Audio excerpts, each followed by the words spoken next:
আচ্ছা, একবার ভেবে দেখেছেন মানব জাতি যদি সত্যি সত্যি তারার পানে যাত্রা শুরু করে তাহলে সেই অভিযানটা ঠিক কেমন হতে পারে?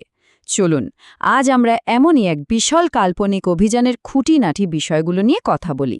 এমন একটা যাত্রা যা হয়তো একদিন আমাদের সবার ভবিষ্যৎ নির্ধারণ করে দেবে।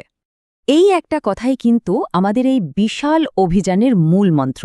দেখুন, এটা শুধু একটা মহাকাশ যাত্রা না, এটা আসলে মহাবিশ্বে আমাদের নিজেদের অস্তিত্ব টিকিয়ে রাখার আর প্রতিষ্ঠা করার একটা নতুন অধ্যায়ের শুরু।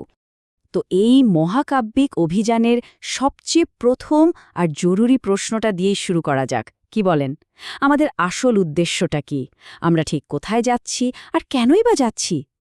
আমাদের লক্ষ্য হল আমাদের সবচেয়ে কাছের প্রতিবেশী নক্ষত্র প্রক্সিমা সেন্টাউরি, আর তাকে ঘিরে ঘুরছে একটা গ্রহ প্রক্সিমা বি। বিজ্ঞানীরা মনে করেন এটা হ্যাবিটেবল জোনের মধ্যে আছে, মানে এমন একটা জায়গায় যেখানে এর ওপর তরল জল থাকতে পারে। আর আমরা তো জানি, যেখানে জল সেখানেই প্রাণের সম্ভাবনা। এখন আসা যাক আমাদের মহাকাশযানটার কথায়।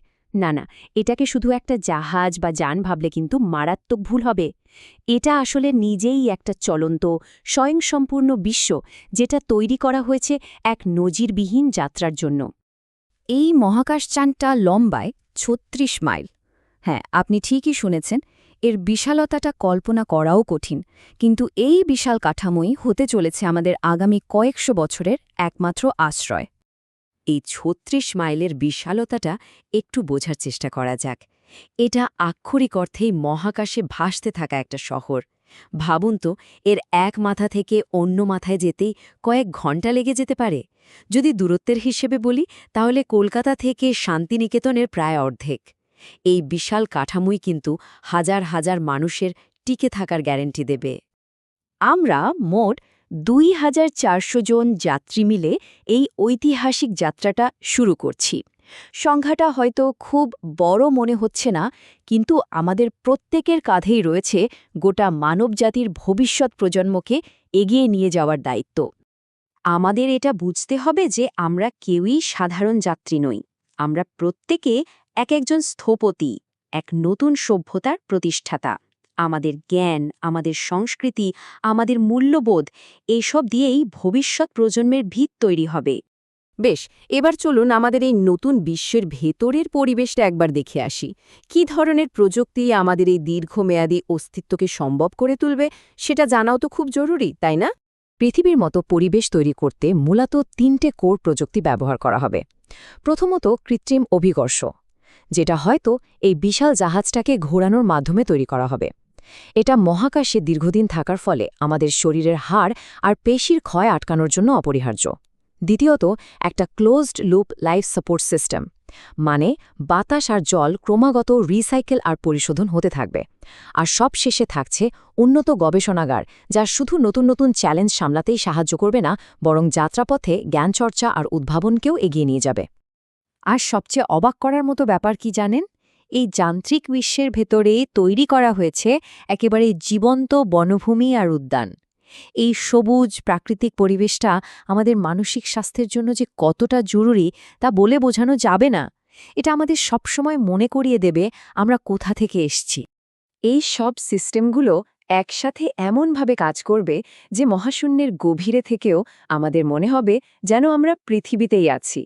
এটা আমাদের এই দীর্ঘ যাত্রাকে শুধু সহনীয় নয়, হয়তো আনন্দদায়কও করে তুলবে। এতক্ষণ তো আমরা প্রযুক্তি, বিজ্ঞান এসব নিয়ে কথা বললাম, কিন্তু এখন আমরা এই অভিযানের সবচেয়ে গভীর আর গুরুত্বপূর্ণ দিকটা নিয়ে আলোচনা করব। সেটা হলো সময়, আর সময়ের সঙ্গে জড়িয়ে থাকা আমাদের মানব অস্তিত্বের প্রশ্ন।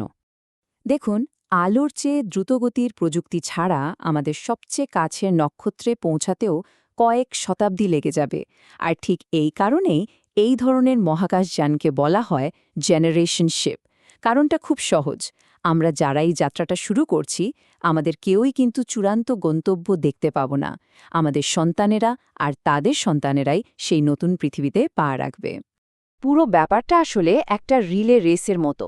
প্রথম প্রজন্ম এই যাত্রা শুরু করবে এটা জেনেই যে তারা কখনো শেষটা দেখতে পাবে না।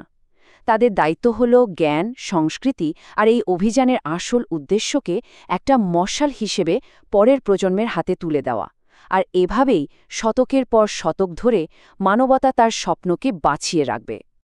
আমাদের আলোচনার একেবারে শেষে এসে চলুন আরও একবার আমাদের চূড়ান্ত লক্ষ্যর দিকে তাকাই। এই মহাকাব্যিক অভিযানের উত্তরাধিকারটা ঠিক কী হবে সেটাও তো জানা দরকার। প্রক্সিমা সেন্টাউরি বি শুধু একটা গ্রহ নয়, এটা একটা আশা, মানবজাতির জন্য একটা নতুন করে শুরু করার সম্ভাবনা। আমাদের এই পুরো যাত্রাটা কিন্তু সেই আশাকে বাস্তবে পরিণত করার জন্যই। পরিশেষে একটা কথা মনে রাখবেন, আমাদের এই মহাতরীটা শুধু একটা প্রযুক্তিগত বিস্ময় নয়, এটা হলো প্রতিকূলতার মুখে মানুষের অদম্য ইচ্ছাশক্তি, তার সাহস আর ভবিষ্যতের প্রতি আমাদের দৃঢ় অঙ্গীকারের এক জীবন্ত প্রতীক। এই প্রশ্নটাই হয়তো এই ধরনের একটা অভিযানের মূল চালিকা শক্তি। যাত্রাটা দীর্ঘ, শতাব্দীর পর শতাব্দী ধরে চলবে, কিন্তু স্বপ্নটা অনন্তকালের। এই ধারণাটাই আমাদের মনে করিয়ে দেয় যে মানুষের আকাঙ্ক্ষার কোনো সীমা নেই, তার গন্তব্য সত্যি হয়তো ওই নক্ষত্রের মাঝে।